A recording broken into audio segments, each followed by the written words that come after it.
Hi, so welcome to week six, and this is the first lecture of week six, 100 Utopian Communities. And this is a really short lesson in 19th century utopian thought. And the reason for that is because our vision of a better world is always built on recent or current events. And by recent events, I mean those events within living memory. And so when we sit down to think about our utopian gesture at the end of class, in the last weeks of class, each person's going to sort of write their own utopian gesture, whether it's a full utopia or a set of utopian ideals or ideas that are, fairly well developed. When you sit down to write that, you're going to write from a position of things that have happened recently. So your utopian vision, your personal utopian vision, is certainly influenced by the last two presidents in the United States, right? We had the first Black president, Barack Obama, and that now we have Donald Trump, who is president, a very different kind of man. So not simply ethnically different, but different in his investments. So his political investments, his social investments, his values, right? So all of those differences are part of what you think about when you think about what would make the world a better place. Some of us will be thinking about the Cuban Revolution and the communist government there, still there, the Castro government, right? Some of us will be thinking about Chavez and Maduro and all of the political consequences of those leaders having ever been in power. So when you think about your vision, you'll be thinking about the COVID-19 global pandemic will weigh in, right? So all of those things. So as we're thinking about Bellamy and moving from Bellamy this week, we're definitely moving on to Charlotte Perkins Gilman. I want to talk about the events that were within their recent memory, or that were current events happening at the time when Bellamy and Gilman were thinking and writing. So when Bellamy is writing, he's definitely thinking about all of these important things that happened in the 1800s, right? So the 19th century is the 1800s. Charles Darwin's book on evolution had come out. It was a huge game changer because we now had a sense that there were forces that were shaping the destiny of each species, right? And that was in 1859. And then the Civil War ends and slavery is formally abolished. And when I say formally abolished, I mean it continues even today, right? We have slavery today, but slavery as an economic system that fully enjoyed legal and social status, that was ended with the 13th Amendment in 1865. And, people of color, men of color, freed male slaves were guaranteed the right to vote by the 15th Amendment in 1870. And then there was this gilded age of rapid expansion and industrialization that it leads to record economic growth, including, depending on which economists you're reading, an increase in salaries, right? People were earning more during this period. Of course, they were working under really different conditions from before. And so to earn more money, but to be on your feet for 18 hours a day is probably one of the realities that helped shape decision-making decision-making certainly, but helped shape utopian thought for thinkers like Bellamy and later for Gilman. When I talk about the end of slavery, it's really hard for us to imagine now that you might be sitting on the 2021 equivalent of millions and millions of dollars if you are a slave holder. If you were holding people hostage and making them work for free, you might be very, very well off, as is shown in this picture from the movie Gone with the Wind, right? These two characters have quite a bit of opulence in their life. And then when the war is over and the people who you've been forcing to work for free, whose children you've been selling, when those people are no longer within your control and you can no longer borrow money because you claim to own their bodies and labor, you might find yourself in very different economic circumstances. And certainly you're going to have, as a member of the planter class, a moment of real anxiety about your place in the world and your future. And so that was definitely something that was going on in the 1800s.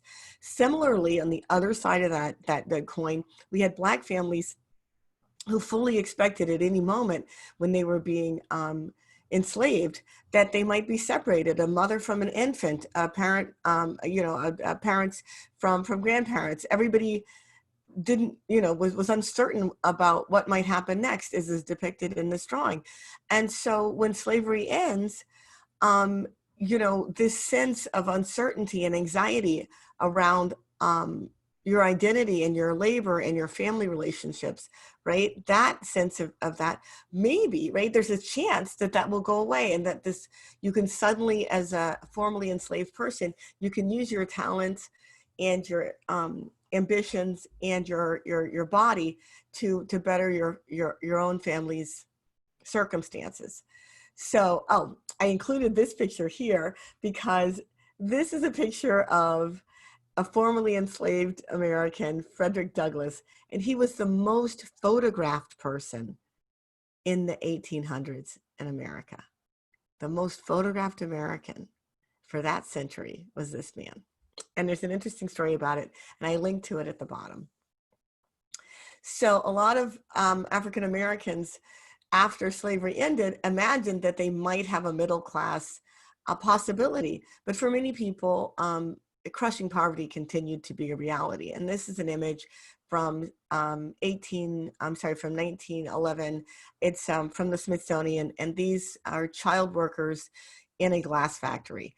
Unless you imagine that things were just really tough for former slave owners and for former slaves, absolutely not. There were child workers in, particularly in the Northeast where this picture was taken, but children were working incredibly long hours in very dangerous conditions. And they had gone from this agrarian lifestyle for working on the farm next to a parent or a relative to suddenly being, in some cases, literally tied to a machine so that they wouldn't fall asleep and slip in between the gears. They would be injured, but they would also slow down production for that day, right? So very young children were put to work for very long hours in that period, regardless of race. And of course, here we see a picture of garment workers. These are women during the Gilded Age of capitalism. And this is probably a success state image. That is to say, these women are in a room which appears to have natural lighting and ventilation. And so they're enjoying a better circumstance than many other people who were suddenly part of this industrial machine where they were working in ways that human bodies hadn't been asked to work before, right? And these really mechanized settings. So it's against this backdrop of all of this change that we have Bellamy and Gilman later thinking and writing about what would make a better world, right? So we have I'm going to just flip back to the original slide here, right? So we have a new sense of our place as a human species and how we might develop our place in nature. We have the end of a very bloody conflict, internal conflict here in the U.S. that ended with the abolition of chattel slavery, the formal abolition. We have voting rights for some men, for all men, by 1870, and no women, regardless of race, for another 50 years. And we have this rapid expansion of industrialization leading to economic growth.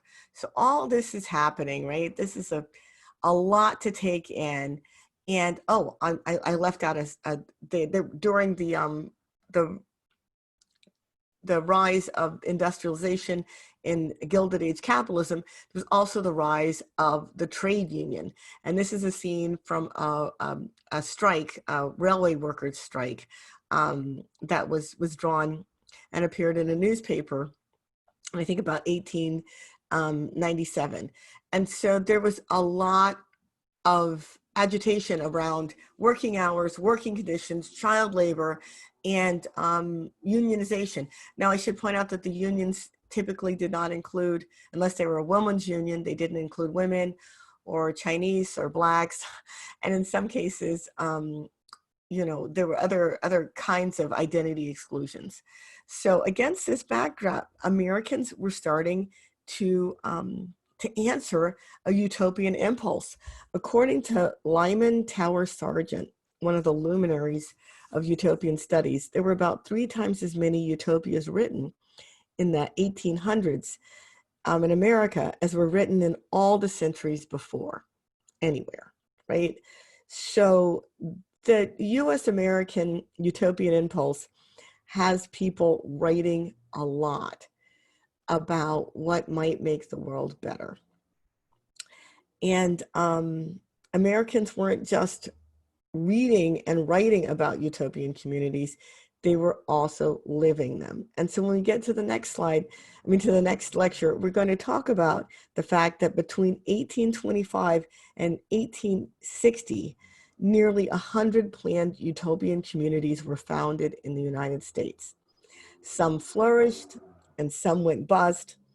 Some of these communities were religiously based, like those run by Quakers or the Oneida Society, and some were based more grounded in, more exclusively grounded in intellectual thinking.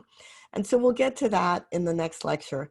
But in the meantime, think about the way that the last 100 years of history that you've lived through and the people in your household, your grandparents and their parents, think about how that has influenced your perspective about what we need to put in place to make the world better.